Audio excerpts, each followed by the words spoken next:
In August 2019, you established in the High Court that Southern Response misrepresented the earthquake insurance entitlements for a Christchurch couple. How did that change the landscape of insurance in Christchurch? Well, what changed as a result of that was Southern Response put its hands up and said, well, there are 3,000 other homeowners in the same position, and it's going to cost $300 million to pay out the compensation. So that claim for Carl and Ali Dodds had that consequence. Insurance claimants misled by the government-owned Southern Response. They've been urged to seek legal advice about how to access some of this $300 million. Why has this only been brought to light now? Well, firstly, the government appealed the judgment in the High Court to the Court of Appeal. That caused about a year's delay.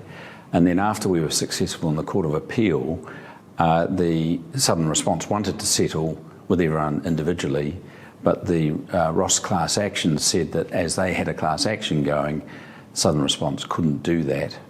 And that issue's just been resolved so that Southern Response can now go directly to homeowners. I'm glad you mentioned that, because I was going to ask specifically, what is the Ross class action and how does it relate to this? Well, that's been running in tandem with the Dodds claim that we took. And it's nearly identical for the claim. It's actually now quite unique for a class action because liability's been determined.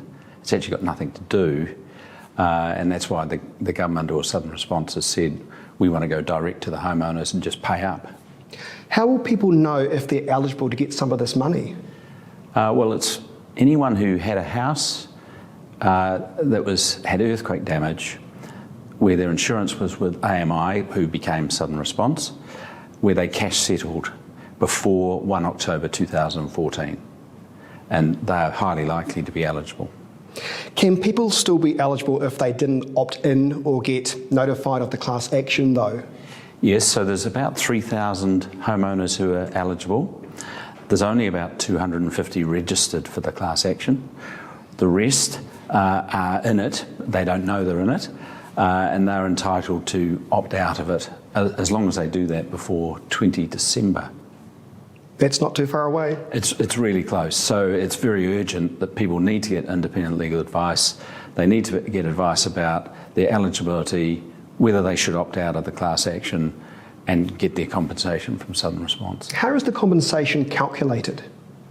Well, in the High Court and the Court of Appeal, the court sort of set a formula in the Dodds case as to what the homeowner was entitled to, and Southern Response is just adopting that formula and calculating what people are due. Do you think Southern Response is being honest at the moment with what people can claim and the amounts they're saying?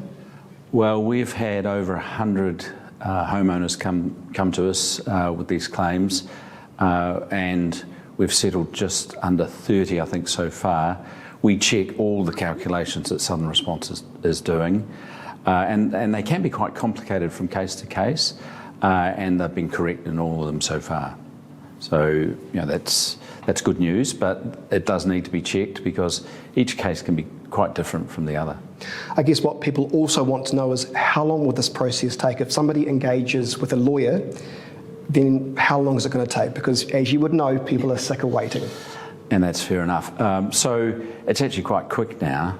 Certainly the deadline is the opt-out by the 20th of December. People need to get advice about doing that.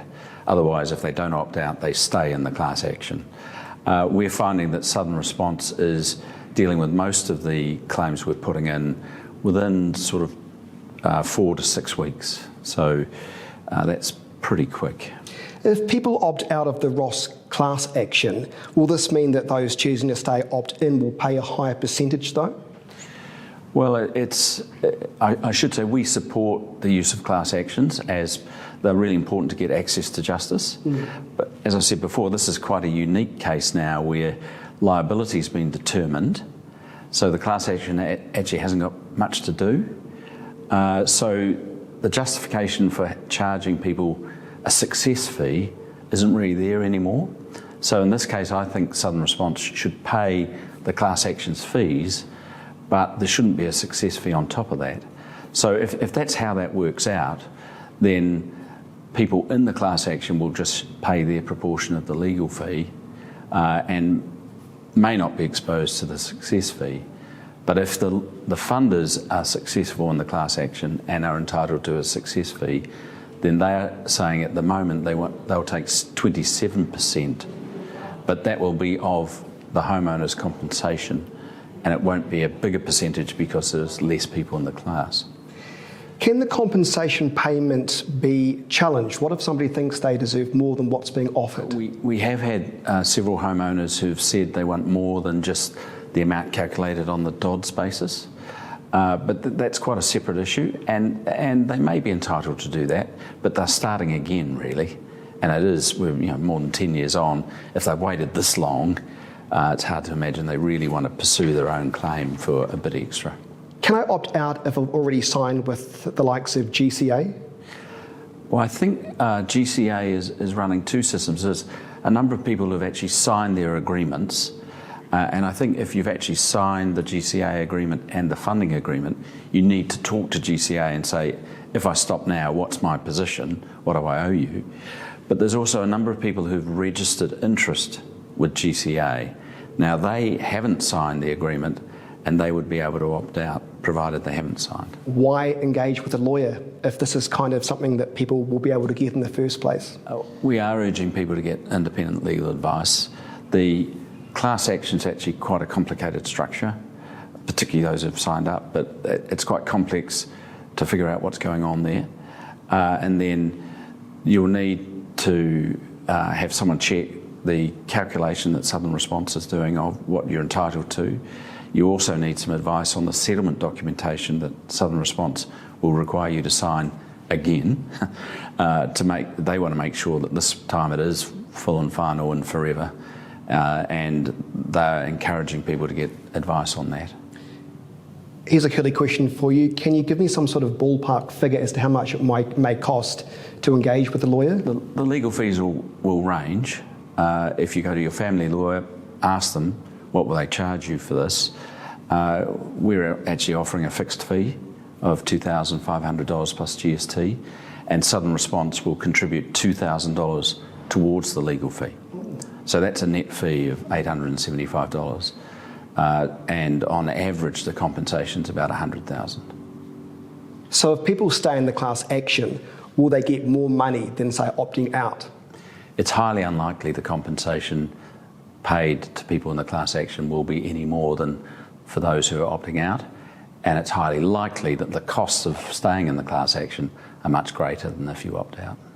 Peter, this is quite a short time frame. People should not really be mucking around too long, should they? No, it's actually really tight. We don't generally advise about opting out until we've seen the offer from Southern Response, and that could be 4 to 6 weeks. So by the time people register, we can go to Southern Response pretty quickly and get the information, but the initial information, but then to get the offer, 4 to 6 weeks. We have to advise homeowners about opting out and about the terms of the offer. It's all got to be done before the 20th of December. So it's getting really tight. People really need to move and get independent legal advice as soon as they can.